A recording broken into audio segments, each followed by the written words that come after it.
feeling about being in the middle of the room, and she moved her chair back against the wall. And she had the young children beside her, the two young girls on either side of her and the little boy beside her, and they were all together against the wall when the mud started coming in and increasing, and it was a terrible situation. Eventually the mud came so high that they were in danger.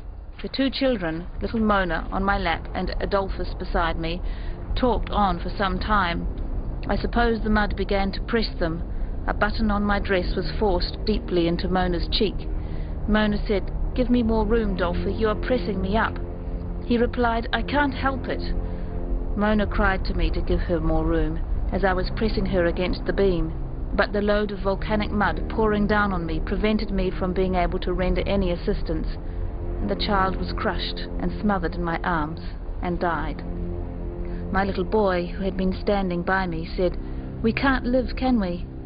And I replied, "No, dear, we will die together." He then said, "Jesus will come and take us." And I never heard his voice again. Edna, I think, died shortly after Adolphus, as she said, "Oh, my head," as the mud was beating down on her, and she spoke no more. Amelia Hazard.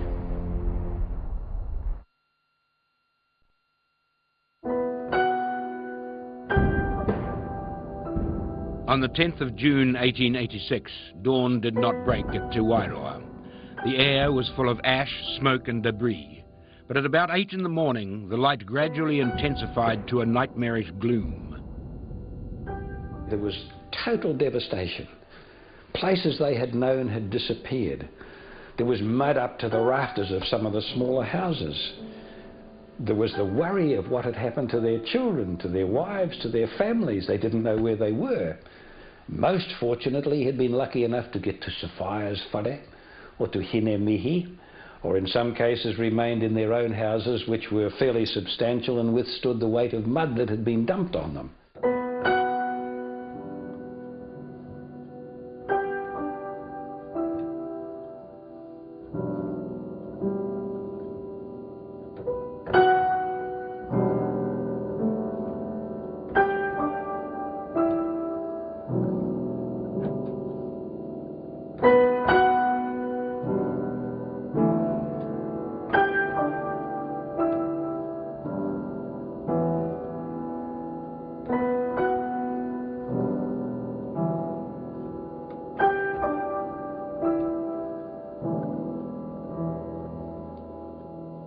The devastation got to them.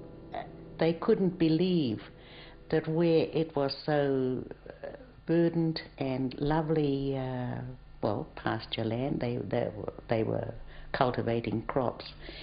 And then in the space of, what, barely 24 hours, there was just nothing. In the freezing cold and the hellish half-light, most of the survivors set out for Rotorua, 17 kilometres away over a dramatically changed landscape. Mother used to speak about their journey into Rotorua through the Tiki Tapu bush, and of course it was desolation and trees stripped of their leaves, and in walking, they were walking for a while, and she said she was very tired, she wanted to sit down.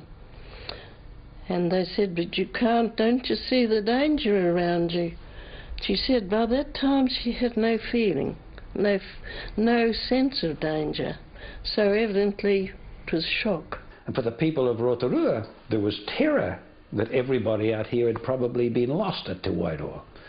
And immediately those in Rotorua came out as far as they could to find out what had happened to all those people living around Tarawera.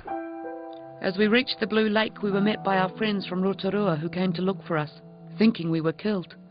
They were delighted to see us safe, but many began to cry when they heard of those they had lost, relations and friends. So whaia Hinerangi. A number of the men now turned back to Te Wairoa to look for survivors under the metres of ash and mud. With tools salvaged from the wreck of the Rotumahana Hotel, the men began to dig through the rubble of the hazard house. About an hour later, one of the rescuers thought he heard a sound from the debris. They dug frantically, and in a few minutes uncovered a part of Amelia Hazard's dress. Quite a thrill was caused by seeing her fingers moving, showing that she was alive. We called to her that we would soon have her out. Charles Humphreys. Incredibly, Amelia had survived. But her young children and her husband had not. Their bodies were later dug from the rubble.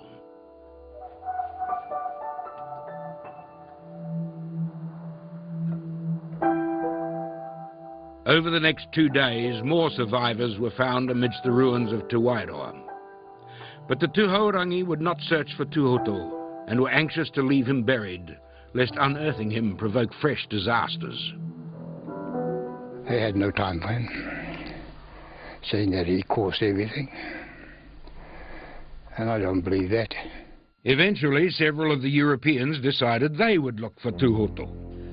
Finally, I forced my way in at the front of the whare and was almost stifled by the foul air whilst getting the old fellow out. He was known to be at least 120 years of age and had been thus buried over 3 days. He sat like a smoke-dried skeleton on my muddy knee and presently was able to swallow some tinned milk and biscuit procured from the ruins of the hotel. Presently the bleared and cunning eyes began to brighten in the wicked old face that was a marvel of tattooing. Then he leered around in an unearthly kind of way and said, "You are all spirits."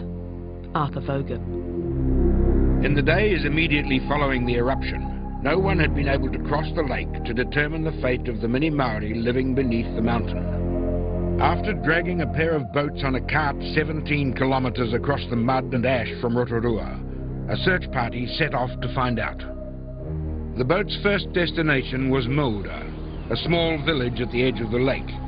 A stand of karaka trees, which had formerly stood by Mauda, was found floating in the water. Where Mauda had been was a slide of near-liquid mud, which the rescue party sank into when they tried to land. Mauda had been completely obliterated, the fate of its 20 or so Ngāti Rangitihi inhabitants too awful to contemplate. From Lake Rotumahana over in that direction, about another 2 to 3 kilometres away, when the explosion occurred there, the material that was thrown out formed a base surge which came rolling across the country, invisible to them here, until suddenly it would have appeared like a huge tidal wave over the top of that ridge, and a few seconds later enveloped them, and they would have had absolutely no chance of escape.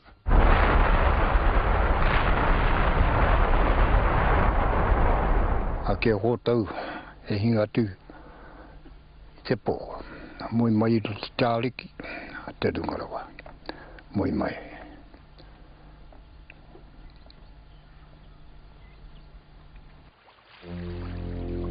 The next village, Taariki, had also been smashed by stones before being smothered with ash and mud. Taariki had apparently suffered as dreadful a fate as Mauda. They knew where the apartheid was, but it was about 30 feet of dirt on top. And they just left them there. That's all those people there lying there. Years later, as the place broke up, they were coming across bodies of the victims of the eruption by people.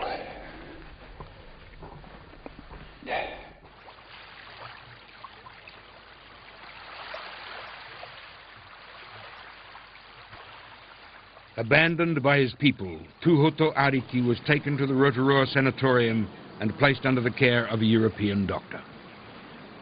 In the hospital, he was washed and his hair was cut. Now, to do that to any Maori, to interfere with the head, was a terrible thing, a breach of the tapu that I've spoken of before. But in the case of a tohunga, it was, according to many, fatal for the tohunga. And he was only in there for a few days before he died. Word of his demise was sent to the Arawa tribe, but its members would have none of him. He caused the eruption, the leading tribesman declared. It was he who brought upon us the wrath of heaven. You are responsible for unearthing him. His life presence was a menace to us, and his body would be 1,000-fold more so. Do with his remains as you wish, and take the penalty, but do not seek to cloud upon us the curse of the spirits which have ever enveloped him.